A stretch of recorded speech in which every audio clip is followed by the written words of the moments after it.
ಇದು ಕರ್ಣಾರ್ಜುನರ ನಿರ್ಣಾಯಕವಾದಂತ ಯುದ್ಧ ಎಂದು ನಡೆಯುತ್ತಾ ಇರುವುದು ದ್ವೈರಥ ಯುದ್ಧ. ದ್ವೈರಥ ಯುದ್ಧ ಅಂದ್ರೆ ಹೇಗೆ? ಎರಡೂ ರಥಗಳನ್ನ, ವಿರೋಧಿಗಳ ರಥವನ್ನ ಎದುರು ಬದುರು ನಿಲ್ಲಿಸಿಕೊಂಡು ಮಾಡುವಂತಹ ಯುದ್ಧ. ಈ ಹಿಂದಿನ ಭೀಷ್ಮಾರ್ಜುನ ದ್ರೋಣಾರ್ಜುನ ಯುದ್ಧದಲ್ಲಿ ಹೀಗಿರ್ಲಿಲ್ಲ ಕ್ರಮ. ಎಲ್ಲಿ ಬೇಕಾದರೂ ಚಲಿಸುತ್ತಾ ರಥವನ್ನ ಯುದ್ಧ ಮಾಡಬಹುದಿತ್ತು. ಇದು ನಾವೇ ನಿರ್ಣಯಿಸಿಕೊಂಡಿದ್ದು.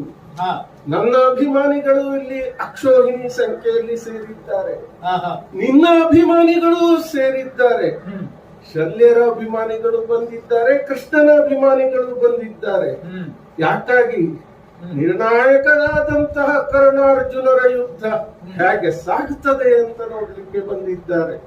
ಕಣ್ಣರಳಿಸಿ ನೋಡ್ತಾ ಇದ್ದಾರೆ, ಬಾಯಿ ತೆರೆದು ನೋಡ್ತಾ ಇದ್ದಾರೆ, ಕಿವಿ ಅಗಲಿಸಿ ಕೇಳ್ತಾ ಇದ್ದಾರೆ. ನಾವೇನು ರಾಜಕಾರಣಿಗಳ ಹಾಗೆ ಭರವಸೆಯನ್ನು ಆಶ್ವಾಸನೆಯನ್ನು ಕೊಟ್ಟು ಹೋಗ್ಲಿಕ್ಕೆ ಬಂದವರಲ್ಲ. ನಾವು ಏನು ಮಾಡಬೇಕು, ಏನನ್ನ ಸಾಧಿಸಬೇಕು ಅದನ್ನ ಮಾಡಿ ತೋರಿಸುವ ಸಲುವಾಗಿ ಬಂದದ್ದು. ಹಾಗಾಗಿ ನಿರೀಕ್ಷೆ ಎಲ್ಲಿರುವ ಅವರ ನಿರೀಕ್ಷೆಯನ್ನು ನಾವು ಹುಸಿಗೊಳಿಸಬಾರದು. ಹಾಗಂತ ನಾನು ವಿರೋಧಿಯಾದರೂ ಸಹ ಗುಣಗ್ರಾಹಿ. ನಾನು ಗುಣಕ್ಕೆ ಮತ್ಸರ ಇಲ್ಲ ಅಂತೆ. ನಿನ್ನ ಬಗ್ಗೆ ತಿಳಿದಿದ್ದೇನೆ, ಅರಿತಿದ್ದೇನೆ. ನೀನೇನು ಸಾಮಾನ್ಯದ ಹೋರಾಟಗಾರ ಅಲ್ಲ. ವೃದ್ಧೆಯ ಮಗ ಪಾರ್ಥ. ವೃದ್ಧೆ ಅಂದ್ರೆ ಕುಂತಿ, ಭೂಮಿ ಪುತ್ರಿ ಅಂತಲೂ ಇನ್ನೊಂದು ಹೆಸರು. ಅವಳಿಗೆ 5 ಜನ ಮಕ್ಕಳಿದ್ರು, ಎಲ್ಲರಿಗೂ ಪಾರ್ಥ ಅಂತ ಹೆಸರು ಬರ್ಲಿಲ್ಲಲ್ಲ. ನಿನಗೊಬ್ಬನಿಗೆ ಬಂದಿದ್ದು ಅದು ವಿಶೇಷ. ದಶನಾಮಾವಳಿ ಯಾರಿಗೆ ಇನ್ನು ಸುಲಭದಲ್ಲಿ ಬರ್ತದ ಅದು? ಒಬ್ಬನಿಗೆ 10 ಹೆಸರು. ಅರ್ಜುನ, ಪಾರ್ಥ, ಫಲ್ಗುಣಿ, ಶ್ವೇತವಾಹನ, ಕಿರೀಟಿ, ಜಿಷ್ಣು, ವಿಜಯ, ಬೀಭತ್ಸ, ಸವ್ಯಚ, ಸಾಚಿ, ಧನಂಜಯ, ಇನ್ನೂ 7 ಹೆಸರು ಉಂಟಂತ, ಬೇಡ ಬಿಡು, 17. ಅಂತಹ ಸಾಧನೆಯನ್ನ ಮಾಡಿದವ ನೀನು. ಹೌದು, ಕಿರೀಟ ಇದ್ದವರಿಗೆಲ್ಲ ಕಿರೀಟಿ ಅಂತ ಹೆಸರು ಉಂಟ. ಕಿರೀಟ ಇದ್ದ ಕೇಳಬೇಕು. ಎಷ್ಟು ಸುಲಭದಲ್ಲಿ ಹೇಳಿದೆ, ಕಳವಿನಲ್ಲಿ ಸಿಂಧು ನೃಪಾಲನನ್ನ ಗೆಲ್ಲಿದೆ ಎನ್ನುವುದಾಗಿ. ಆದರೆ ಕರ್ಣ, ನೀನು ಬಯಸಿದ್ದು ಧುರಕ್ಕಾಗಿ ಪಾರ್ಥನನ್ನ. ನಿನ್ನ ಧ್ವರ ನಿನ್ನನ್ನ ಬೆಳೆಸಿದ್ದು ಪಾರ್ಥನಿಗೆ ಪರ್ಯಾಯವಾಗಿ, ಪ್ರತಿ ಅಸ್ತ್ರವಾಗಿ ಬೆಳೆಸಿದ್ದು. ಈ ಕರ್ಣಾರ್ಜುನರ ಯುದ್ಧವನ್ನ ಈ ಲೋಕಮುಖಕ್ಕೆ ತೋರಿಸಬೇಕು. ಇವರಿರುವರ ಯುದ್ಧ ಕೌಶಲವನ್ನ ಕಂಡು ಈ ಪ್ರಪಂಚ ಬೆರಗುಗೊಳ್ಳಬೇಕು ಎನ್ನುವ ಕಾರಣಕ್ಕಾಗಿ ನಿನ್ನ ಎದುರಿಗೆ ಬಂದು ಅಗ್ನಿರಕ್ತವಾದಂತಹ ರಥವನ್ನ ಏರಿ ಸಂಭ್ರಮದಿಂದ ನಿಂತರೆ ನೀನಾಡಿದ್ದೇನೋ? ಪ್ರಚಾರಕ್ಕಾಗಿ ಅಗ್ಗದ ರಾಜಕಾರಣಿಗಳು ಮಾತನಾಡ್ತಾರೆ, ಕಳವಿನಲ್ಲಿ ಸಿಂಧು ನೃಪನ. ಇಂತಹ ಪ್ರಚಾರದ ಮಾತುಗಳು ರಾಜಕಾರಣಿಗಳಿಗೆ ಶೋಭಿಸಬಹುದು. ಕಳವಿನಲ್ಲಿ ಮಾಡಿದ್ದಲ್ಲೂ ಅಲ್ಲ, ಹೇಳ್ತೇನೆ. ನಿನ್ನಂತಹ ಸೇನಾಧಿಕಾರಿಗೆ, ಸೇನಾ ನಾಯಕನಿಗೆ ಶೋಭಿಸುವ ಮಾತಲ್ಲ ಇದು. ಹೇಳಿದೆಯಲ್ಲ ಕಳವಿನಲ್ಲಿ ಅಂತ. ಕಳವಿನಲ್ಲಿ ಸಿಂಧು ನೃಪಾಲನನ್ನ ನಾನು ಗೆದ್ದಿದ್ದಲ್ಲ. ಕರ್ಣ, ನಾವು ಕ್ಷತ್ರಿಯ ಯೋಧನೊಬ್ಬನ ಧ್ಯೇಯ ಏನು, ಕರ್ತವ್ಯ ಏನು ಎನ್ನುವುದನ್ನ ನಾವು ಅರ್ಥ ಮಾಡಿಕೊಳ್ಳಬೇಕು. ಅತ್ಯಂತ ರಕ್ತಪಾತವನ್ನ, ಹಿಂಸೆ ನೋವುಗಳಲ್ಲಿ ಸಂದು ಹೋಗುವಂತಹ ಯುದ್ಧವನ್ನ ಲೋಕಮುಖಕ್ಕೆ ಸಮರ್ಥಿಸಬೇಕಾದಂತಹ ಹೊಣೆಗಾರಿಕೆ ಕ್ಷತ್ರಿಯನ ಮೇಲಿರುತ್ತದೆ. ಹಾಗಾಗಿ ಇಂತಹ ಯುದ್ಧವನ್ನು ಶತಶತಮಾನಗಳ ಸುದೀರ್ಘವಾದಂತಹ ಶಾಂತಿಗೆ ಮುನ್ನೋಡಿ ಎನ್ನುವುದನ್ನು ನಾವು ನಿರೂಪಿಸಬೇಕು. ಆ ನಿರೂಪಿಸುವ ಕರ್ತವ್ಯದಲ್ಲಿ ನಾವು ವಿಮುಖರಾದರೆ ಮುಂದೊಂದು ದಿನ ಕ್ಷತ್ರಿಯರನ್ನ ಈ ಭೂಭುಜರನ್ನ ಜಗತ್ತು ಪ್ರಪಂಚ ಜರದೀತು ಏನಂತ ಗೊತ್ತೋ ತೋಳ್ತೀಟೆಗಾಗಿ ಹೋರಾಡುವವರು ಇವರು. ಹಾಗಲ್ಲ, ಇದು ಧರ್ಮಯುದ್ಧ. ಅದಕ್ಕಾಗಿ ಬಂದರು ಧರ್ಮಯುದ್ಧ. ಯಾಕೆ ಅಂತ ಕೇಳಿದರೆ ವೈಯಕ್ತಿಕವಾದ ದ್ವೇಷಾಸೂಯೆಗೆ ಇಲ್ಲಿ ಅವಕಾಶ ಇಲ್ಲ.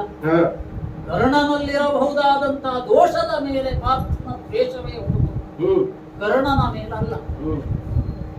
ಯುದ್ಧ ರಂಗದಲ್ಲಿ ಜೀವದ ಮೇಲೆ ಮೋಹವನ್ನು ಹೊಂದಿದವ ಅಥವಾ ದೇಹದ ಮೇಲೆ ಮೋಹವನ್ನು ಹೊಂದಿದವ ಈ ರಂಗಕ್ಕೆ ಹೇರಿಸಿದವನಲ್ಲ. ಅವ ಇಲ್ಲಿಗೆ ಬರಲೇಬಾರದು. ಸಮರ ಅಂದ್ರೆ ಅದು ಮರಣ ಸಹಿತವಾದದ್ದು. ಎಷ್ಟೊತ್ತಿಗೂ ಮರಣ ಸಂಭವಿಸಬಹುದು. ಅಂತಹ ರಣಾಂಗಣದಲ್ಲಿ ಪ್ರತಿಜ್ಞೆಯನ್ನ ಮಾಡುವುದು ಅಥವಾ ವಿರೋಧಿಯನ್ನ ಕೊಲ್ಲುವುದು ಅತ್ಯಂತ ಸಹಜವಾದ ಪ್ರಕ್ರಿಯೆ. ಹೌದಾ?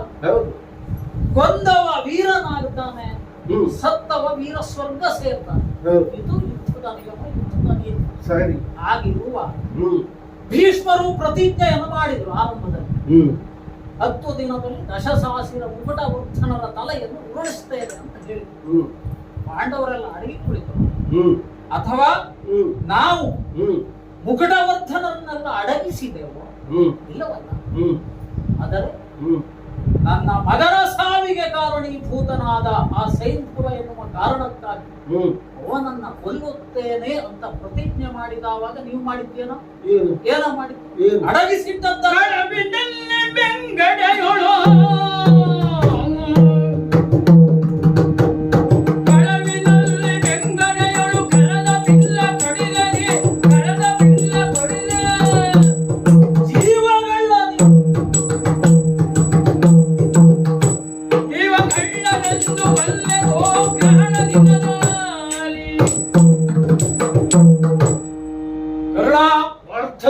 ಹಾಗೆ ಸೈಂಧವನನ್ನ ಅಡಗಿಸಿ ಅವನನ್ನ ನಾನು ಕೊಂದ ಮೇಲೆ ಕಳವಿನಲ್ಲಿ ಕೊಂದದ್ದು ಎನ್ನುವುದು ಆರೋಪ.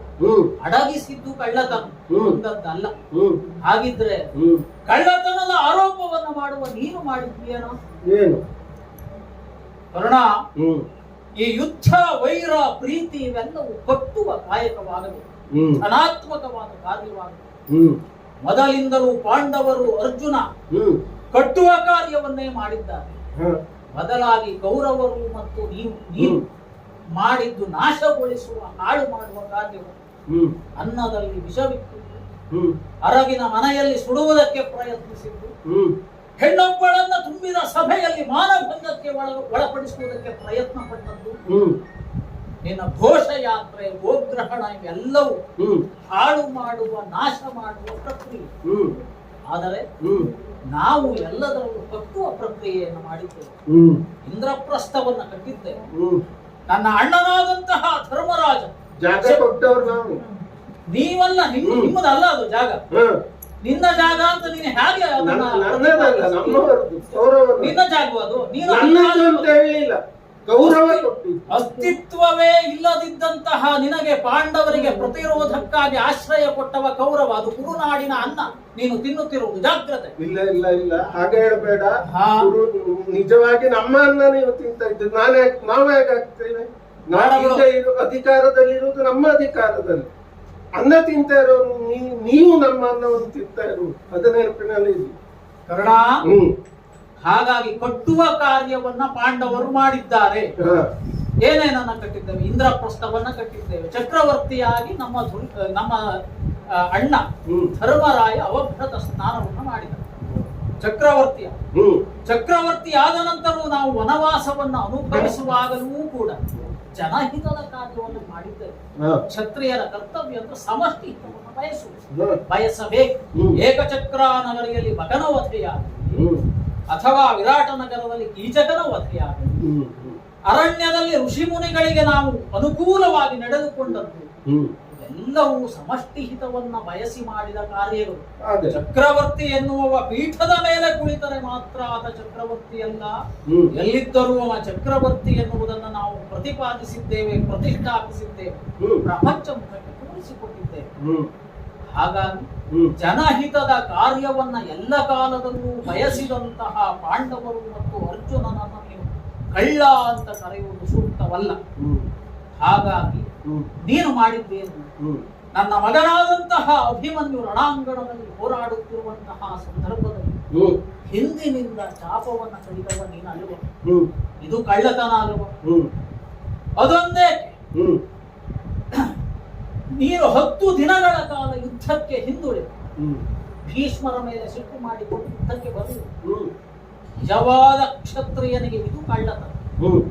ಕ್ಷಾತ್ರತ್ವಕ್ಕೆ ಯುದ್ಧರಂಗಕ್ಕೆ ಕಳಂಕಪ್ರಾಯವಾಗಿ ನಡೆದುಕೊಂಡವ ನೀನು ಗೋಗ್ರಹಣದಲ್ಲಿ ಮುಖ ತಿರುಗಿಸಿ ಓಡಿ ಹೋದೆ. ಅದ್ರಿಂದ ನಿಮ್ಗೇನು ತೊಂದರೆ ಆಗ್ಲಿಲ್ಲ. ಸೇನಾ ನಾಯಕರು ಬಂದಿದ್ದಾರಲ್ಲ, ಅದು ಬಿಡು.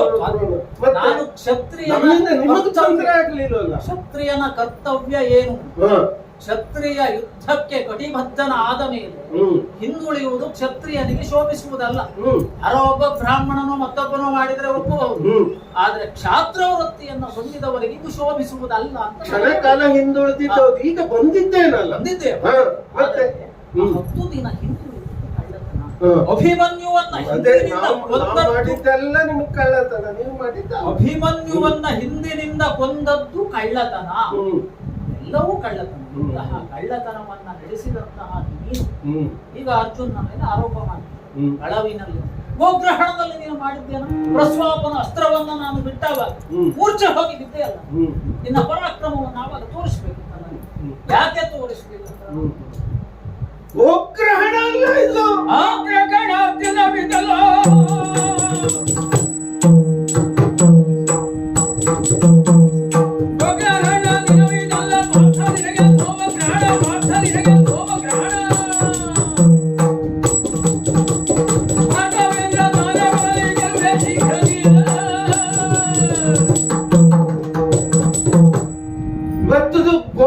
ಯುದ್ಧ ಅಲ್ಲ ಇದು. ನೀನು ಹೇಳ್ತಿ ಜಯದ್ರಥನನ್ನ ಕೊಂದಿದ್ದು ಕಳ್ಳತನ ಅಲ್ಲ, ಸೈಂಧವನನ್ನ ಕೊಂದಿದ್ದು ಕಳ್ಳತನ ಅಲ್ಲ, ಅಭಿಮನ್ಯುವನ್ನ ಹಿಂಗಡೆಯಿಂದ ಕರ ಕಡಿದ್ದು ಕಳ್ಳತನ ಅಂತ ಆರೋಪಿಸ್ತೀವಿ. ಆರೋಪಿಸಿದ್ರೆ ತರ್ಕ ಮಾಡಿದ್ರೆ ಯಾಕೋ ಮಾಡಬಹುದು, ಆದ್ರೆ ತರ್ಕವೇ ವಾಸ್ತವ ಆಗುವುದಿಲ್ಲ, ಸತ್ಯ ಆಗುವುದಿಲ್ಲ. ಸತ್ಯ ಹುಡುಕ್ಲಿಕ್ಕೆ ತರ್ಕ ಬೇಕು. ವಾದ ಮಾಡ್ತಾ ಮಾಡ್ತಾ ಹೋದ್ರೆ ಅದು ವಿವಾದವೇ ಆಗ್ತದೆ. ಅದರ ವಸ್ತುಸ್ಥಿತಿ ಏನು ಅನ್ನೋದನ್ನು ತಿಳ್ಕೊಳ್ಬೇಕು. ಅಲ್ಲಿ ನೀನು ಹೇಳಿದ್ದು ಕೇಳಿದ್ದು, ನಿಜವಾಗಿ ಆ ಸ್ಥಳದಲ್ಲಿ ಇದ್ದವ ನಾನು. ನೀವೆಲ್ಲ ಹೇಳ್ತೀರಿ ಕರ್ಣ ಕರ್ಣ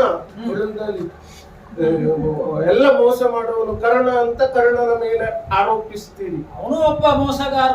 ಹಾಗೆ ಒಬ್ಬ ಮೋಸಗಾರ. ಹಾಗಿದ್ರೆ ಯಾಕೆ ಇದನ್ನು ಮಾಡಿಸಿದವರು ಯಾರು? ದ್ರೋಣರಲ್ವಾ? ಅಂದಿನಸೆ ಚಕ್ರವ್ಯೂಹವನ್ನ ಪಾಂಡವರನ್ನ ಹೆಡೆ ಮುರಿ ಕಟ್ಲಿಕ್ಕಾಗಿ ನಿರ್ಮಿಸಿದವರೇ ದ್ರೋಣಾಚಾರ್ಯ. ಆಮೇಲೆ ಸೇನಾ ನಾಯಕರಾಗಿದ್ದವರು ಒಂದು ದ್ರೋಣಾಚಾರ್ಯ. ದ್ರೋಣಾಚಾರ್ಯರಿಗೆ ಅಪವಾದ ಹಾಕುವುದಿಲ್ಲ, ಮುಗಿಸಿ ಆಗಿದೆ. ದ್ರೋಣಾಚಾರ್ಯರಿಗೆ ಹಾಕುದಿಲ್ಲ. ಅವ್ರು ಬಂದ್ರೆ ಖಾಲಿ ಬೀಳ್ತೀರಿ. ಯಾಕೆ? ದೊಡ್ಡ ಜನ. ನಿಮಗೆ ಬಡ ಕಾರಣ ಅಲ್ವಾ? ಏನು ನಾನು ಆರೋಪಿಸ್ತೇನೆ, ಧರ್ಮರಾಜನನ್ನು ನೀವು ತಪ್ಪಿತಸ್ಥ ಅಂತ ಹೇಳಬೇಕು. ಯಾಕೆ? ಚಕ್ರವ್ಯೂಹವನ್ನ ಪ್ರವೇಶಕ್ಕೆ ಸಾಮರ್ಥ್ಯ ಇರುವುದು ಕೆಲವೇ ಮಂದಿಗಳಲ್ಲಿ, ಕೃಷ್ಣನೋ ಅರ್ಜುನನೋ ಭೀಷ್ಮನೋ ದ್ರೋಣನೋ ಮುಂತಾದವರಲ್ಲಿ. ಅಭಿಮನ್ಯುವಿನಿಗೆ ಚಕ್ರವ್ಯೂಹ ಪ್ರವೇಶಿಸ್ಲಿಕ್ಕೆ ಗೊತ್ತುಂಟು, ಆದ್ರೆ ಹಿಂಬರ್ಲಿಕ್ಕೆ ಗೊತ್ತಿಲ್ಲ. ಅರ್ಧಂಬರ್ಧ ಕಲ್ತಿದ್ದಾರೆ. ಆ ದಿವಸ ಅರ್ಜುನ ಕೃಷ್ಣರಿಗಾಗಿಯೇ ದ್ರೋಣಾಚಾರ್ಯರು ಚಕ್ರವ್ಯೂಹವನ್ನ ನಿರ್ಮಿಸಿದ್ರು. ಆದ್ರೆ ಅವರು ಸಂಸಪ್ತಕರೊಡನೆ ಹೋರಾಡ್ಲಿಕ್ಕೆ ಕೃಷ್ಣಾರ್ಜುನರು ಆ ಕಡೆ ಸರಿದರು. ಇಲ್ಲಿ ಯಾರು ಇಲ್ಲದಂತಹ ಸಂದರ್ಭದಲ್ಲಿ ಅಭಿಮನ್ಯು ಇನ್ನು ಹುಡುಗ, ಪರಾಕ್ರಮಿ ಹೌದು ಬಿಡು, ನಿನ್ನಷ್ಟು ಅಲ್ಲದೆ ಹೌದು, ನಿನ್ನ ಮಗನಲ್ವ, ಪರಾಕ್ರಮಿ ಒಪ್ಕೊಳ್ತೇನೆ, ಹುಡುಗತನ ತಾನು ಹೋಗ್ತೇನೆ ಅಂತ ಧರ್ಮರಾಯನಲ್ಲಿ ಗಾಡಿ ಬೇಡಿದ. ಆ ಧರ್ಮರಾಯ ಯೋಚನೆ ಮಾಡಬೇಡ, ಅರ್ಧಂಬರ್ಧ ತಿಳಿದವನನ್ನ, ಇನ್ನೂ ಹುಡುಗನನ್ನ ಚಕ್ರವ್ಯೂಹದೊಳಗೆ ಅಟ್ತಾನೆ ಅಂದ್ರೆ ಮೊದಲ ಇಲ್ಲಿ ದೋಷಿ ಧರ್ಮರಾಯ ಆಗ್ತಾನೆ. ಆ ನಂತರದಲ್ಲಿ ದ್ರೋಣರು. ದ್ರೋಣ ಚಕ್ರವ್ಯೂಹ ಅಂದ್ರೆ ಹಾಗೆ ಅಲ್ಲಿ ಹಿಂದೆ ಮುಂದೆ ಅಂತಿಲ್ಲ, ಚಕ್ರ ಅದು ಯಾವಾಗಲೂ ಸುತ್ತಾ ಇರ್ತದೆ. ಅಲ್ಲಿ ವಿರೋಧಿ ಮಧ್ಯಸ್ಥಾನದಲ್ಲಿದ್ದು ಅವನ ಸುತ್ತಲೂ ವಿರೋಧಿಗಳು ಸುತ್ತುವರಿತಿರ್ತಾರೆ, ಪುಂಖಾನುಪುಂಖವಾಗಿ ಹೋರಾಟ ಮಾಡ್ತಾ ಇರ್ತಾರೆ. ಆದ್ರೆ ಅವನು ನೋಡ್ಕೊಳ್ಬೇಕು. ಹಾಗಾಗಿ ಇಲ್ಲಿ ಹಿಂದೆ ಮುಂದೆ ಅಂತಿಲ್ಲ. ದ್ರೋಣಾಚಾರ್ಯರು ನನಗೆ ಆಜ್ಞೆ ಮಾಡಿದ್ದು, ಆಡಳಿತಾಧಿಕಾರಿಯಾಗಿದ್ದು, ಸೇನಾಧಿಕಾರಿಯಾಗಿದ್ದು, ಮುಖ್ಯಸ್ಥರಾಗಿದ್ದು ಆಜ್ಞೆ ಮಾಡಿದವರು ದ್ರೋಣಾಚಾರ್ಯರು. ನಾವೆಲ್ಲ ಸೇವಕರು, ಆಳುಗಳು. ಅವರು ಹೇಳಿದಾಗೆ ಕೇಳುವುದು ನಮ್ಮ ಕರ್ತವ್ಯವೂ ಆಗಿರ್ತದೆ. ಆದರೂ ಒಂದು ಕ್ಷಣ ವಿರೋಧಿಸಿದವನೇ ನಾನು. ಆಗ ಅಲ್ಲಿ ಏನಾಯಿತು? ಕರ್ಣ, ನಾನು ಹೇಳಿದ ಈ ಕೆಲಸ ನೀನು ಮಾಡದೆ ಹೋದ್ರೆ ಯುದ್ಧ ರಂಗದಲ್ಲಿ ನೀನು ಇರುವುದೇ ಬೇಡ ಅಂತ ಹೇಳಿ ನನ್ನನ್ನು ಬಹಿಷ್ಕಾರ ಹಾಕ್ತೇನೆ ಅಂತ ಹೆದರಿಸಿದ್ರು. ಆಡಳಿತಾಧಿಕಾರಿ ಮುಖ್ಯಸ್ಥ ಏನು ಹೇಳ್ತಾನೋ, ಆಜ್ಞೆ ಕೊಡ್ತಾನೋ ಅದನ್ನ ನಡೆಸುವ ಪ್ರಾಮಾಣಿಕ ಕಾರ್ಯಕರ್ತನಾಗಿ ಮಾಡಿದ್ದು ಹೌದು. ಆದ್ರೆ ನೀವು ಅವರಾರನ್ನು ಭೀಷ್ಮರು ಸೇನಾಧಿಪತ್ಯವನ್ನ ವಹಿಸಿಕೊಂಡಾಗ ಭೀಷ್ಮರನ್ನು ಧಿಕ್ಕರಿಸಿದವನು. ಆದರೆ ದ್ರೋಣರು ಆಧಿಪತ್ಯ ವಹಿಸುವಾಗ ನಿನಗೆ ಸೇನಾಧಿಪತ್ಯದ ಮೇಲೆ ಗೌರವ ಮೂಡ್ತದೆ. ಹೌದು ಹೌದು, ಭೀಷ್ಮರನ್ನ ಕಾರಣಗಳು ಬೇರೆ ಉಂಟು. ದ್ರೋಣರು ಹೇಳುವ ಯಾಕೆ ನಿನಗೆ ಅನುಕೂಲ ಬೇಕಾಗಿದ್ದನ್ನೆಲ್ಲ ನೀನು ಮಾಡ್ತೀವಿ. ಇದು ಗೋಗ್ರಹಣದ ಕಥೆ ಹೇಳಿದೆ. ಗೋಗ್ರಹಣ, ನೀನು ಸಮೂಹಾಸ್ತ್ರವನ್ನ ಬಿಟ್ಟು ನಮ್ಮನ್ನೆಲ್ಲ ಮೂರ್ಛಿತರನ್ನಾಗಿ ಮಾಡಿಸಿದೆ. ಅದು 3 ಸಲ ನಾವು ಬಂದಿದ್ದೇವೆ. ಸೋತರು ಪುನಃ ಪುನಃ ಬರ್ತೇವೆ ಅಂತ ಆದ್ರೆ ಅದು ಸೋಲಿಲ್ಲ ಅಂತೇಳಿ ಅರ್ಥ.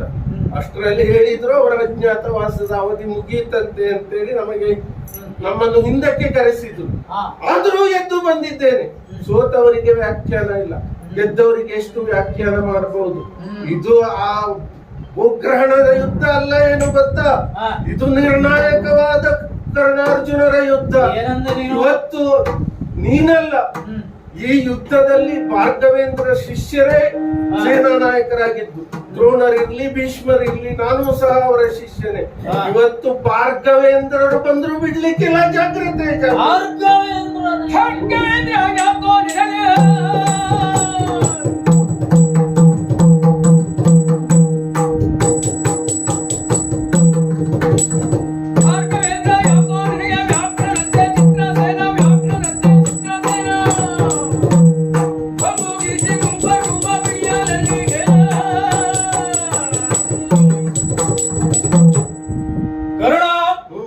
ನೀನು ಭಾರ್ಗವೇಂದ್ರರಲ್ಲಿ ಯುದ್ಧ ವಿದ್ಯೆಯನ್ನು ಕಲಿತವ.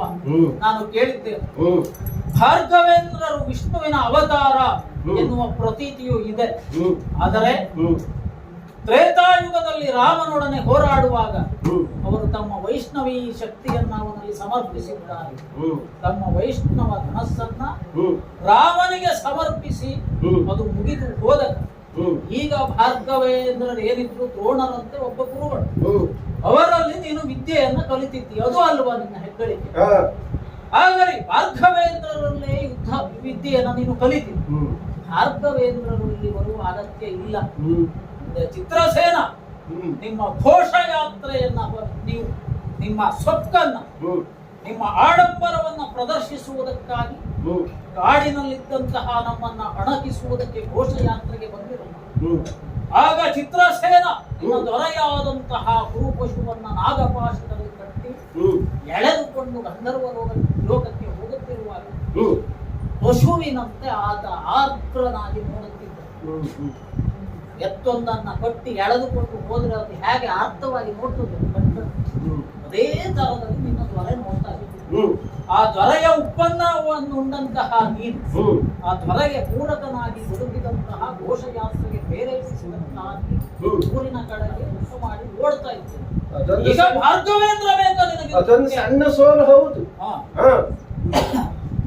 ಇದು ಕಾಲನನುಗನೆಂಬ ಕುರಿಯ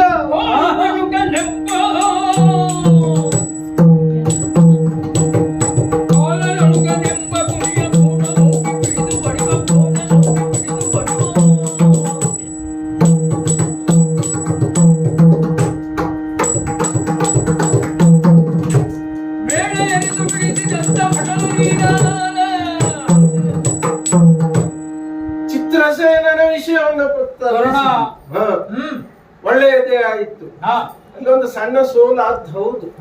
ಅದಕ್ಕೆ ಬಹು ಮುಖ್ಯವಾದ ಕಾರಣ ಉಂಟು. ನೀನು ಗಂಧರ್ವರಾಜನಾದಂತ ಅಂಗಾರಕ ಪರ್ಣನಲ್ಲಿ ಚಾಕ್ಷುಷಿ ವಿದ್ಯೆಯನ್ನ ಕಲಿತವ. ಅದೃಶ್ಯನಾಗಿ ಯುದ್ಧ ಮಾಡುವಂತಹ ಕಲೆ. ಎಲ್ಲಿದ್ದಾನೆ, ಎಲ್ಲಿಂದ ಬಾಣ ಬಿಡುತ್ತಾನೆ ಹೇಳುವುದು ಗೊತ್ತಾಗುವುದಿಲ್ಲ. ಅದೊಂದು ತರದ ಮಾಯಾ ವಿದ್ಯೆ. ಅದನ್ನು ನಾವು ಕಲೀಲಿಲ್ಲಲ್ಲ, ಹಾಗಾಗಿ ನಮಗೆ ಯುದ್ಧ ಮಾಡ್ಲಿಕ್ಕೆ ಸಾಧ್ಯ ಆಗಲಿಲ್ಲ. ಆದ್ರೆ ನೀನು ಅದೊಂದು ಹೋರಾಟವನ್ನ ಮಾಡಿದಿ ಅಂತ ಹೇಳ್ತಿ. ನಮಗೂ ಗೊತ್ತಿದೆ, ಗಂಧರ್ವರು ಯಕ್ಷಗಳೆಲ್ಲ ಇಂದ್ರನ ಅಧೀನಕ್ಕೆ ಒಳಪಟ್ಟವರು. ಅವನ ಅಪ್ಪಣೆ ಇಲ್ಲದೆ ಅವರು ಬೇರೆ ಲೋಕಕ್ಕೆ ಹೋಗುವಾಗಿಲ್ಲ. ಇಂದ್ರ ಮಗ ನೀನಲ್ವಾ, ನಿನ್ನ ಅಪ್ಪ ಇಂದ್ರ ಅಲ್ವಾ, ಅವ ಹೋಗುವಾಗ ಹೇಳಿ ಕಳಿಸಿದ್ನಂತೆ ನೀವು ಭೂಲೋಕಕ್ಕೆ ಹೋಗ್ಬಹುದು, ಅದ್ರಲ್ಲಿ ಪಾಂಡವರಿಗೆ ಮಾತ್ರ ನನಗೆ ಗೊತ್ತಾಯ್ತು ಪಾಂಡವರಿಗೆ ಏನು ಮಾಡಬೇಡಿ ಎಂಬುದಾಗಿ. ಸೋತ ಮೇಲೆ ನಾವೆಲ್ಲವನ್ನು ಅವಲೋಕಿಸುವುದು ಯಾಕೆ ಸೋಲಾಯಿತು ಎನ್ನುವ ಆಗ ಈ ವರ್ತಮಾನ ಎಲ್ಲ ನಮಗೆ ತಿಳಿದು ಬಂತು. ಇಂದ್ರನ ಮಗ ನೀನಾದ್ರಿಂದ ನಿನ್ನ ಸುದ್ದಿ ಬರ್ಲಿಲ್ಲ, ನಮ್ಮ ಸುದ್ದಿ ಬರುವಾಗ ಆಯ್ತು, ಹೋರಾಡಿದೆವು, ನಾವೇನು ಹಿಂದೆ ಹೋಗ್ಲಿಲ್ಲ. ಆದ್ರೆ ನಾನು ಬೆನ್ನು ತಿರುಗಿಸಿ ಹೋದದ್ದನ್ನು ನೋಡಿ ನೀವು ಕರ್ಣ ಸೋತ ಅಂತೇಳಿ ಅಲ್ಲೂ ಒಂದು ರಹಸ್ಯ ಉಂಟು, ನಿಮ್ಗೆ ಗೊತ್ತಿಲ್ಲ, ಅದೆಲ್ಲ ನಿಮ್ಗೆ ಗೊತ್ತಿಲ್ಲ, ನಾವು ಹೇಳ್ಬೇಕು. ಹಿಂದೊಮ್ಮೆ ಗಂಧರ್ವ ಲೋಕಕ್ಕೆ ಭೀಷ್ಮಾಚಾರ್ಯರು ಯುದ್ಧಕ್ಕೆ ಹೋಗಿದ್ರು. ಆ ಸಂದರ್ಭದಲ್ಲಿ ಅವರಲ್ಲಿ ಒಂದು ಒಪ್ಪಂದ ಆಯ್ತಂತೆ, ಹಸ್ತಿನಾವತಿಯವರ ಸುದ್ದಿಗೆ ನೀವು ಬರಬಾರದು, ನಿಮ್ಮ ಸುದ್ದಿಗೆ ನಾವು ಬರುವುದಿಲ್ಲ ಅಂತ. ಆದ್ರೂ ಬಂದ್ರಲ್ಲ ಗಂಧವರು, ಈ ವಿಷಯವನ್ನು ಮರೆತರೋ ಹೇಗ ಭೀಷ್ಮಾಚಾರ್ಯರಲ್ಲಿ ಹೋಗಿ ಆ ಒಪ್ಪಂದ ಪತ್ರ ತಗೊಂಡು ಬರುವಂತ ನಾನು ಹೋದದ್ದು, ಬೆನ್ನು ತೋರಿಸಿದ್ದು ನಿಮ್ಗೆ ಅದು ಕರ್ಣ ಸೋತು ಹೋದ ಅಂತ ಭಾವಿಸಿದ್ದೀರಿ.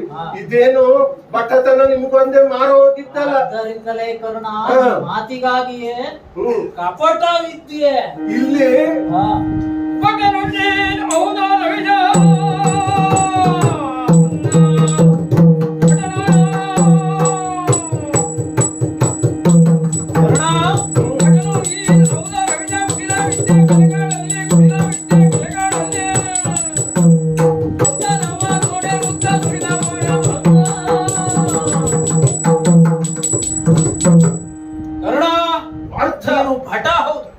ಯಾವ್ದ್ರಲ್ಲಿ ಗೊತ್ತು, ಈಗ ಮಾತಾಡಿದ್ಯಲ್ಲ, ಒಪ್ಪಂದ ಪತ್ರ ತರುವುದಕ್ಕೆ ಯುದ್ಧ ರಂಗವನ್ನ ಬಿಟ್ಟು ಓಡಿದವ.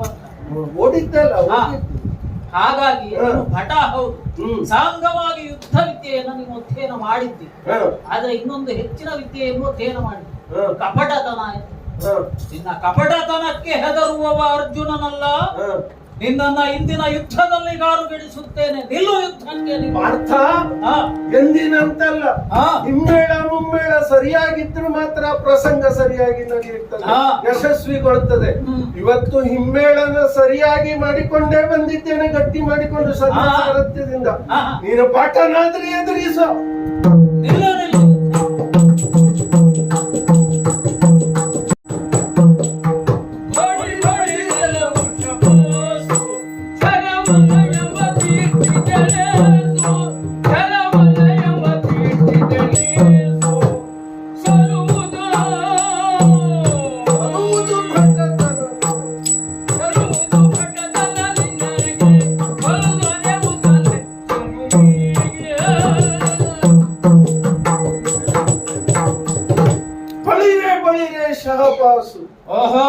ಮೆಚ್ಚಿದ್ದೇನೆ ಪಾರ್ಥ, ಮೆಚ್ಚಿದ್ದೇನೆ.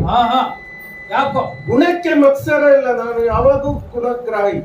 ಒಳ್ಳೆಯದನ್ನು ಒಳ್ಳೆಯದು ಅಂತ ಹೇಳಲಿಕ್ಕೆ ಹಿಂಜರಿಯುವುದಿಲ್ಲ, ಕೆಟ್ಟದ್ದನ್ನ ಕೆಟ್ಟದ್ದು ಅಂತ ವಿರೋಧಿಸ್ಲಿಕ್ಕೂ ಹಿಂದೆ ಮುಂದೆ ನೋಡುವನಲ್ಲ. ಇದು ಕರ್ಣನ ಸ್ವಭಾವ.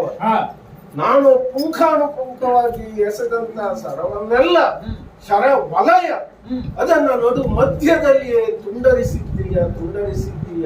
ಈ ಕರ್ಣನ ಬತ್ತಳಿಕೆ ಏನು ಬರಿದಾಗಿದೆ ಅಂತ ಭಾವಿಸಿದ್ದೀಯೋ, ಎದುರಿಸುವ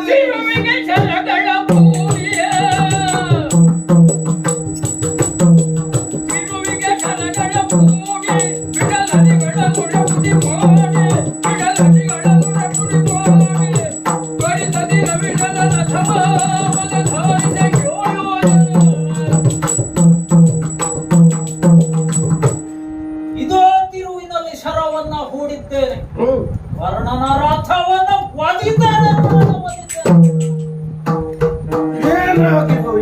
ಹಾಗೂ ಸುತನ ಕೆಣದಿ ತನ್ನಯ ಸೇನೆಗ ಭಯವ ಕೊಟ್ಟು ರಥವನು ಯಾರು ಹೆದರಬೇಡಿ ಎಂದು ಬಳಿಗೆ ಸಂತೈಸಿದನು. ನಿಲ್ಲಿಗಳು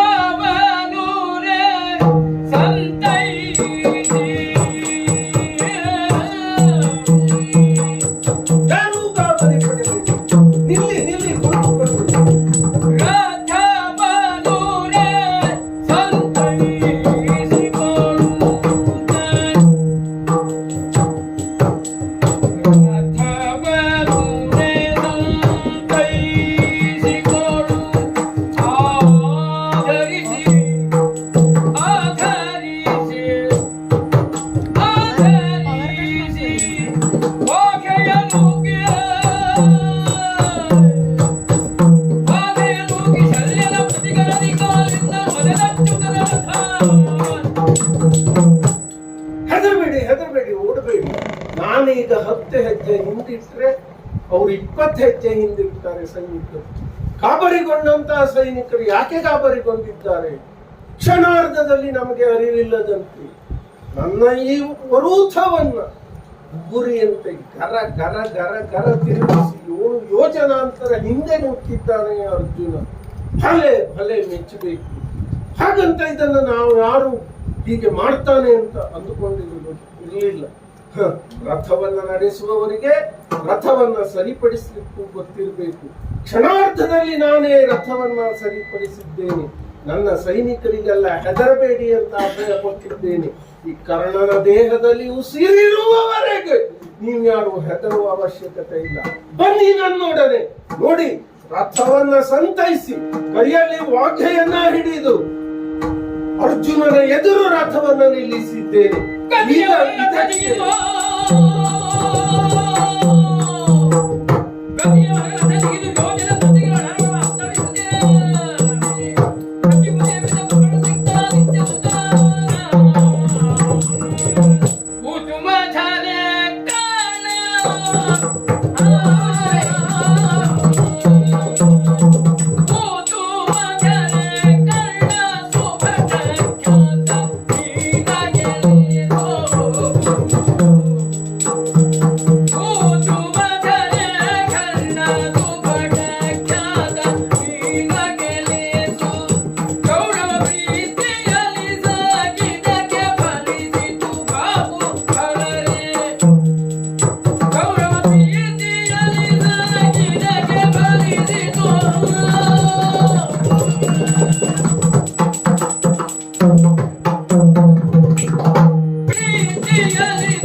ಮೆಚ್ಚಿದ್ದೇನೆ.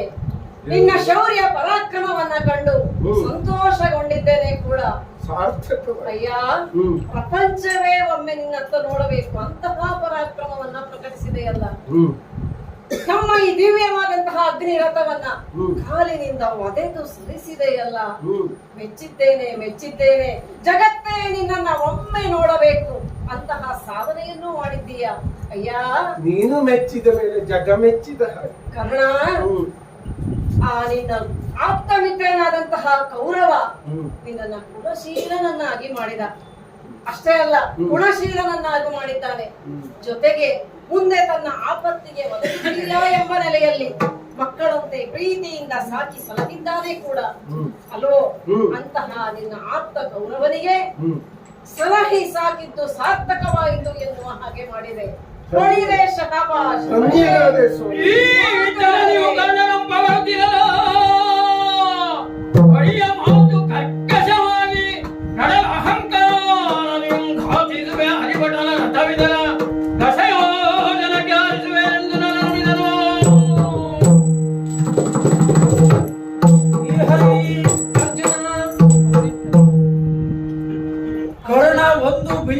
ಬಿಲ್ಲಳತೆಯ ಪರ್ಯಂತರವಾಗಿ ನಮ್ಮ ರಥವನ್ನ ಹಿಂದೆ ಸರಿಸಿದವಾಗ ಒಂದೇ ಸಮನೆ ಅವನನ್ನು ಪಗಡುವುದಕ್ಕೆ ತೊಡಗಿಬಿಟ್ಟೆಯಲ್ಲ.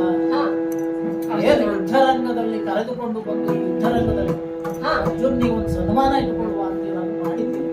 ಓಹೋ, ಯಾಕೆ ಅಂದ್ರೆ ದಶಯೋಜನ ವಿಸ್ತೀರ್ಣಕ್ಕೆ ಬೇಕಾದ ಕರ್ಣನ ರಥವನ್ನ ನಾನು ಹಾರಿಸಬಲ್ಲ. ಅಂದರೆ ಒಂದು ಬಿಲ್ಲಳತೆ ಮಾತ್ರ ಕರ್ಣ ನಮ್ಮ ರಥವನ್ನು ಸರಿಸಬೇಕು. ಅದು ಅವನನ್ನೇ ಹೊಗಳುತ್ತೀನಿ. ಸೂಕ್ಷ್ಮಗ್ರಾಹಿಯಾದ ನಿನಗೆ ಯುದ್ಧರಂಗದಲ್ಲಿ ಪ್ರತಿವೀರನನ್ನು ಹೊಗಳುವುದರ ಪರಿಣಾಮ ಏನು ಎಂದು ಗೊತ್ತಿರಬೇಕು. ಆದ್ರೆ ನಿನಗೆ ಗೊತ್ತಿದೆಯೋ ಇಲ್ಲೋ? ಪ್ರತಿವೀರನನ್ನ ಹೊಗಳುತ್ತಾ ಇದ್ದೀನಿ.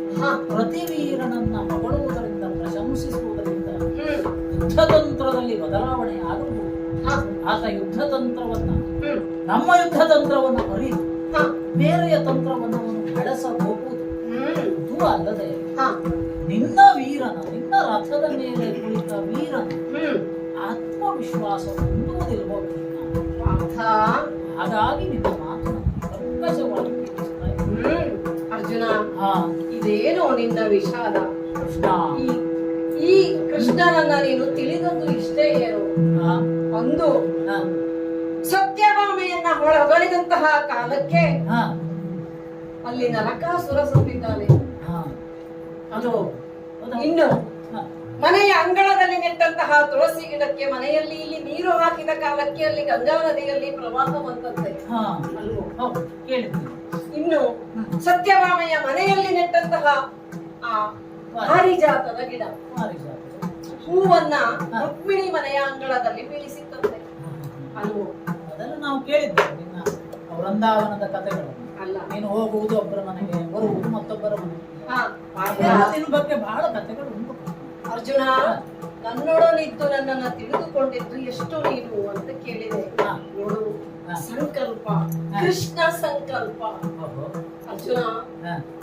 ಓ ಶ್ವೇತವಾಹನ, ಶ್ವೇತವಾಹನ ಕೇಳು ಕೇಳಯ್ಯ ಕೇಳಯ್ಯ. ಶ್ವೇತವಾಹನ ಕೇಳು ಕರ್ಣನ ವರೂಥಮಂ. ಹೌದು, ಕರ್ಣನ ವರೂಥಮಂ ಘಾತಿಸುವ ಇದು ಸಮರ್ಥತೆ ಅಲ್ಲ. ಅಲ್ಲವೇನು? ಕರ್ಣನ ವರೂಥಮಂ ಘಾತಿಸುವಡಿದು ಸಮರ್ಥತೆ ಅಲ್ಲ. 14 ಭೂತಳವು ಎಲ್ಲ ಜಠರದೋಡುಂಟು. 14 ಭೂತಳವು ಎಲ್ಲ ಜಠರದೋಡುಂಟು. ಹೌದಯ್ಯ. ನವ ಖಂಡದೊಳಗ್ ಒಬ್ಬನೇ ಮಾರುತಿ. ಅವನೇ ಮಾರುತಿ. ನವ ಖಂಡದೊಳಗೊಬ್ಬನೇ ಮಾರುತಿ. ಓ ಪಾರ್ಥ, ಶ್ವೇತವಾಗನ ಕೇಳು ಕರ್ಣನ ವರೂಥಮಂ ಘಾತಿಸುವಡಿದು ಸಮರ್ಥತೆ ಅಲ್ಲ. ಅಲ್ಲವೇನು? ನವ ಖಂಡದೊಳಗೊಬ್ಬನೇ ಮಾರುತಿ. ಆ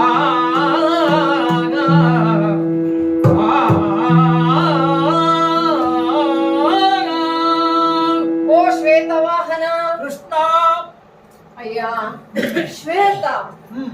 ಎನ್ನುವ ಪದಕ್ಕೆ ಹಲವಾರು ಅರ್ಥ ಉಂಟು. ಹಾ, ಸ್ವಚ್ಛತೆ ಎನ್ನುವುದು ಒಂದು ಅರ್ಥ, ಹಾ. ಹಾಗೆ ಬಿಳುಪು ಎನ್ನುವುದು ಇನ್ನೊಂದು ಅರ್ಥ. ಹ್ಮ್.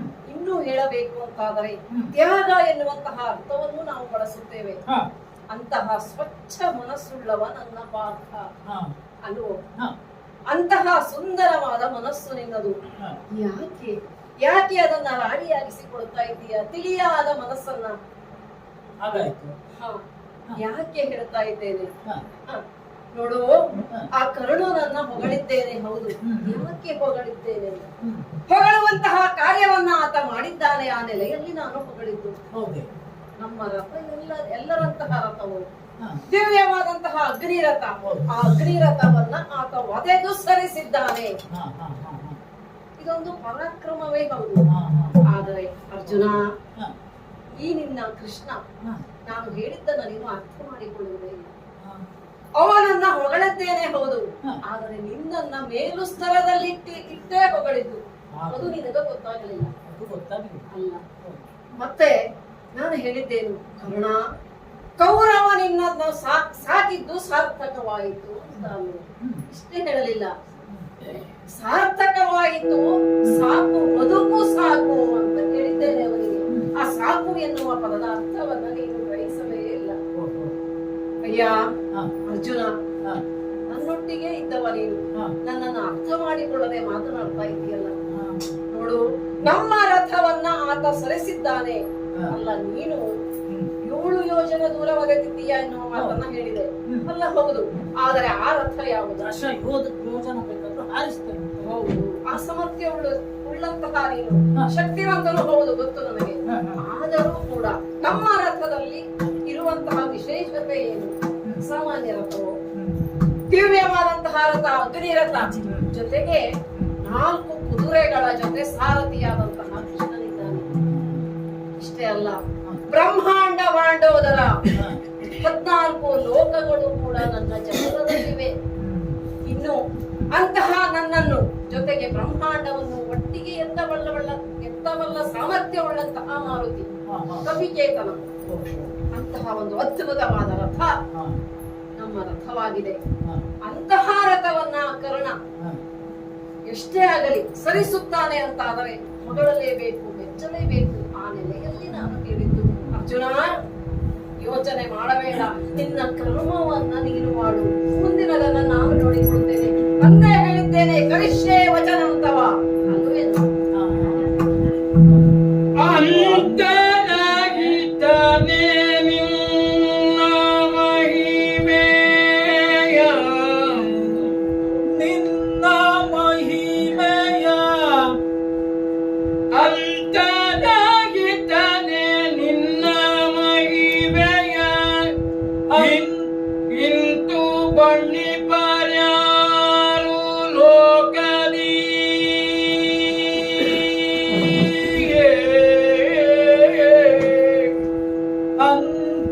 ಅಂತರಹಿತನೆ ನಿನ್ನ ಮಹಿಮೆಯ ನಿಂತು ಬಣ್ಣ ಪರ್ಯಾಯ ನಿಂತು ಬಣ್ಣಿಪಾರ್ ಯಾರು ಲೋಕದಿ ಯಾರು ಲೋಕದಿ ಮಹಿಮೆಯ ನಿಂತು ಬಣ್ಣಿ ಪರ್ಯಾರು ಲೋಕದಿ ಮಹಿಮೆಯ ನಿಂತು ಬಣ್ಣಿ ಪರ್ಯಾರು ಲೋಕದಿ ಮುಂದೆ ಕೇಳುವುದೆನ್ನ ಭಾಷೆಯ ಎಂದ ಆಪಾರ್ಥ, ಮುಂದೆ ಕೇಳುವುದೆನ್ನ ಭಾಷೆಯ ಎಂದ ಪಾರ್ಥ.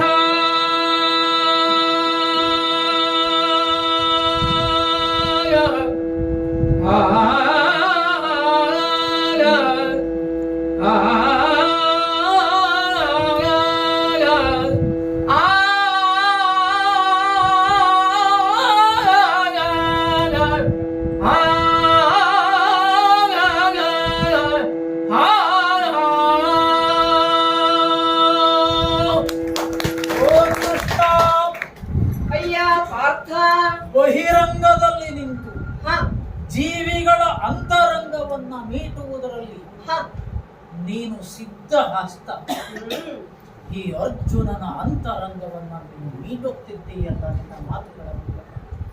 ಹಿಂದೆ ನೀನು ನನಗೆ ವಿರಾಟ್ ರೂಪವನ್ನ ತೋರಿಸಿದಾಗ ನೋಡಲಾಗದೆ ಕೃಷ್ಣ ಸಾಕು ಸಾಕು ನಿನ್ನ ನಿಜ ರೂಪವನ್ನ ತೋರಿಸುವಂತ ನಿಂದ ಲಾಚಿದವು. ಹೌದು, ಆದರೂ ಆಗಾಗ ಈ ಅರ್ಜುನನ ಅಂತರಂಗದಲ್ಲಿ ಭ್ರಮೆ ಒಡಮೂಡುತ್ತದೆ. ಹಾಗಾಗಿ ನಿನ್ನ ಮಾತು ಎಂದರೆ ಅದು ಅತ್ಯಂತ ಶ್ರೇಷ್ಠವಾದದ್ದು. ನಿನ್ನ ಮಾತು ಎಂದರೆ ವೇದಕ್ಕೆ ಸಮಾನವಾದದ್ದು. ವ್ಯಕ್ತಿಯ ಅಂತರಂಗದಲ್ಲಿ ಆಧ್ಯಾತ್ಮದ ಬಲವನ್ನ ಸೃಷ್ಟಿ ಮಾಡಬಲ್ಲಂತಹ ವಿಶೇಷವಾದಂತಹ ಸಾಮರ್ಥ್ಯ ನಿಮ್ಮ ಮಾತುಗಳಲ್ಲಿದೆ. ಕುಳಿತಲ್ಲಿಯೇ ಮಾತನಾಡುತ್ತಲೇ ಒಬ್ಬ ವ್ಯಕ್ತಿಯನ್ನ ನೀನು ಅವನ ಆತ್ಮವನ್ನ ಅರಿಯುವುದಕ್ಕೆ ಪ್ರೇರೇಪಿಸಬಲ್ಲೆ ಅಂತ ನಾನು ಹೇಳುತ್ತೇನೆ. ವ್ಯಾಸರೋ ಧೌಮ್ಯರೋ ಮುಂತಾದ ಋಷಿಮುನಿಗಳೆಲ್ಲ ನಿನ್ನನ್ನು ಹಾಡಿ ಹಾಡಿ ಹೊಗಳಿದ್ದಾರೆ. ಯಾಕೆ ಅಂದ್ರೆ ನಿನ್ನಲ್ಲಿ ಅಂತಹ ಸಾಮರ್ಥ್ಯವು ಕುಳಿತಲ್ಲಿಯೇ ಜಗತ್ತಿನ ಅಂತರಂಗವನ್ನು ನಿರೂಪಿಸಬಲ್ಲವನು. ನಿನ್ನ ಮಾತು ವಿಶಿಷ್ಟತೆಯನ್ನೂ ಸೃಷ್ಟಿಸಿತು, ವಿಪ್ಲವವನ್ನೂ ಸೃಷ್ಟಿಸಿತು. ಹಿಂದೆ ಸಂಧಾನಕ್ಕೆ ನೀವು ಹೊರಡುವಾಗ ಋಷಿ ಮುನಿಗಳೆಲ್ಲ ತಪಶ್ಚರ್ಯೆಯಲ್ಲಿ ನಿರತರಾದವರು ತಮ್ಮ ತಪಸ್ಸನ್ನ ಬಿಟ್ಟು ನಿನ್ನ ಹಿಂದೆ ಓಡಿ ಓಡಿ ಬಂದರು. ಕೃಷ್ಣ ಏನು ಮಾತಾಡ್ತಾನೆ ಸಂಧಾನದ ಸಭೆಯಲ್ಲಿ ಕೇಳಬೇಕು. ಸಮಕಾಲೀನ ರಾಜಕೀಯದಲ್ಲಿ ಕೃಷ್ಣನ ಮಾತು ಎಂತಹ ಪರಿಣಾಮವನ್ನ, ಎಷ್ಟು ಕಿರೀಟಗಳು ಉರುಳಬಹುದು, ಎಷ್ಟು ಕಿರೀಟಗಳು ಸ್ಥಾಪಿತವಾಗಬಹುದು. ಇವನ್ನೆಲ್ಲ ರಾಜಕೀಯ ತಜ್ಞರು ಲೆಕ್ಕ ಹಾಕುತ್ತಿದ್ದರಂತೆ. ಹಾಗಾಗಿ ಸಮಕಾಲೀನ ರಾಜಕೀಯ ಆಡಳಿತದ ದ್ವಿಮಡಿ ಅಷ್ಟೇ ಆಧ್ಯಾತ್ಮವನ್ನು ಪಸರಿಸುವಂತಹ ಜೀವಿಗಳ ಅಂತರಂಗದಲ್ಲಿ ನೀನೇ ಹೇಳಿದೆಯಲ್ಲ, ಅಹಂ ವೈಶ್ವಾನರೋ ಪ್ರಾಣಿನಾಂ ದೇಹಮಾಶ್ರಿತ ಎಂಬುದಾಗಿ. ಹೌದು. ಅಂತಹ ಹರಿಯನ್ನ ಅರಿಯುವುದರಲ್ಲಿ ನಾನು ಎಡವಿದ್ದೇನೆ. ಆದರೂ ಅಂತರಹಿತನೇ ಎಂತಹ ಭಾಗ್ಯ ಇದು ಅರ್ಜುನ ಅತಿ ಹತ್ತಿರದಲ್ಲಿ ಕುಳಿತು ಅಂತರಂಗಕ್ಕೆ ಕೇಳುವಂತೆ ಮಾತುಗಳನ್ನು ಆಡುವಂತು ಹತ್ತಿರದಲ್ಲಿ ಆ ಹರಿ ನಮ್ಮೊಳಗಿದ್ದಾನೆ. ಹಾಗಾಗಿ ಆಡಿದ ಮಾತುಗಳ ಅರ್ಥವಾಯಿತು. ಈ ಕುರುನಾಡಿನ ಆರ್ತನಾದವೆಲ್ಲ ಘನೀಭವಿಸಿ ಈ ಅರ್ಜುನನ ಅಂತರಂಗವನ್ನ ಬಡಿದಂತೆ ಭಾಸವಾಗುತ್ತಿದೆ. ಹಾಗಾಗಿ ನನ್ನ ಮಾತಿಗೆ ಹೇಳುತ್ತಿದ್ದೇನೆ, ಕೇಳು ಉತ್ತರವನ್ನ. ಭಕ್ತಿ ಮುಖನಾದಂತಹ ಕೊಂಚ ಹರ ಇವನಾದನಾಗಲೇ ಕೊಂಚ ಹರ ಇವನಾದನಾಗಲೇ ಭಕ್ತಿ ಮುಖದ ಕೃಷ್ಣ, ಈ ಕರ್ಣ ಭಕ್ತಿ ಮುಖನಾದ ಬ್ರಹ್ಮನೇ ಆದ, ಅಥವಾ ಭಕ್ತಿ ಮುಖನಾದಂತಹ ದೇವಸೇನಾನಿ ಕಾರ್ತಿಕೇಯನೇ ಆದ, ಅಥವಾ ಒಂದು ಹರನ ಪಿತನಾಗಿ ಯುದ್ಧಕ್ಕೆ ನಿಂತರೋ ಬಿಡುವುದಿಲ್ಲ ಇವನನ್ನ.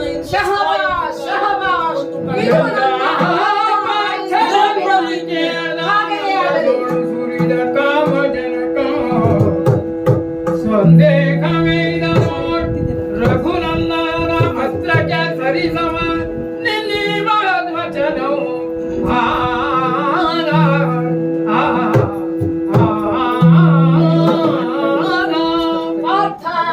ಸಂತೋಷವಾಯಿತು ನಿನ್ನ ಮಾತನ್ನ ಕೇಳಿ. ನನ್ನ ಪಾರ್ಥನ ಬಾಯಲ್ಲಿ ಬಂದ ಮಾತು ಮೆಚ್ಚಿದ್ದೇನೆ. ಪಾರ್ಥ, ಮುಂದುವರೆಯಲಿ ಸಮರ.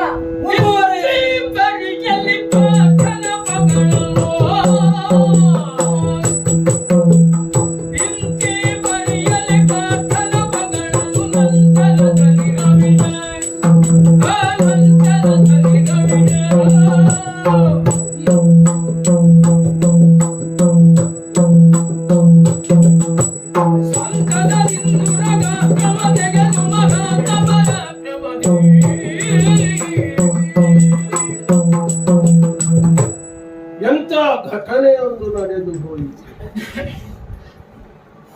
ಪಾರ್ಥನ ಪಕ್ಷದಲ್ಲಿದ್ದಂತ ಕೃಷ್ಣ ಒಮ್ಮೆಗೆ ಕರ್ಣನ ಪರಾಕ್ರಮವನ್ನ ಹೊಗಳಿದ್ದನಲ್ಲ, ಹುಚ್ಚಿದನಲ್ಲ. ಅಷ್ಟೇ ಅಲ್ಲ, ಮಹಾರಥಿ ಕರ್ಣ ಎಂಬುದಾಗಿ ಘೋಷಿಸಿ ಬಿಟ್ಟನಲ್ಲ. ಸಾರ್ಥಕವಾಯಿತು. ಇಲ್ಲಿಗೆ ಭೀಷ್ಮ ಹೇಳಿದ ಅರ್ಧರಥಿ ಅಲ್ಲಿಗೆ ಬಿದ್ದು ಹೋಯಿತು. ಆದರೆ ಒಮ್ಮೆಲೆ ಇವನ ಹೊಗಳಿಕೆಗೆ ತರೆಗೆಲೆಗಳಂತೆ ಉದುರಿ ಹೋದೆನೋ ಅಂತ ಭಾಸವಾಯಿತು. ಒಮ್ಮೆ ಇಲ್ಲ, ಪ್ರವಾಹದ ನೀರಿನಲ್ಲಿ ಕೊಚ್ಚಿ ಹೋದೆನೋ ಅಂತ ಅನಿಸಿತು. ಯಾಕೆ? ಕೃಷ್ಣನ ಸ್ವಭಾವ, ಕೃಷ್ಣನ ಶೀಲದ ಅರಿವಿದ್ದವರಿಗೆ ಇದು ಗೊತ್ತಾಗ್ತದೆ. ಕೃಷ್ಣ ನನ್ನನ್ನ ಯಾವಾಗ ಹೊಗಳಿದನೋ ಅದೇ ತಕ್ಷಣದಲ್ಲಿ ಪಾರ್ಥ ಪ್ರತಿಜ್ಞೆಯನ್ನು ಮಾಡಿದಾನಲ್ಲ, ನನ್ನನ್ನ ಸೂರ್ಯಾಸ್ತದೊಳಗೆ ಕೊಲ್ತೇನೆ ಎಂಬುದಾಗಿ. ಕೃಷ್ಣನ ಮಾತಿನ ಮುತ್ತಿನ ಬೆಲೆಯ ಮೌಲ್ಯ ಎಷ್ಟು ಅಂತ ಯಾರಿಗೂ ಹುಡುಕಲಿಕ್ಕಾಗುವುದಿಲ್ಲ. ಬಹಳ ಚಾಣಾಕ್ಷ ಆತ. ನಗಾಡಿ ಕೊಲ್ತಾನೆ, ಓಡಿ ಹೋಗಿ ಕೊಲ್ತಾನೆ, ಒಂದೇ ಕಡೆ ನಿಂತರೂ ಕೊಲ್ತಾನೆ, ಆಡಿಕೊಳ್ತಾನೆ. ಇವನನ್ನ ನಂಬುವ ಹಾಗಿಲ್ಲ. ಇದರಲ್ಲಿ ಏನೋ ಮರ್ಮ ಉಂಟು ಅಂತ ನಾನು ಭಾವಿಸ್ತೇನೆ. ಹಾಗಾಗಿ ಎಚ್ಚರಿಕೆಯನ್ನ ವಹಿಸ್ತೇನೆ. ಇದಕ್ಕೆ ತಕ್ಕ ಮದ್ದರಿಲೇಬೇಕು. ಹಾಗಾಗಿ ನನ್ನ ಬತ್ತಳಿಕೆಯಲ್ಲಿರುವ ಶರಕ್ಕೆ ಕೈ ಹಾಕಿ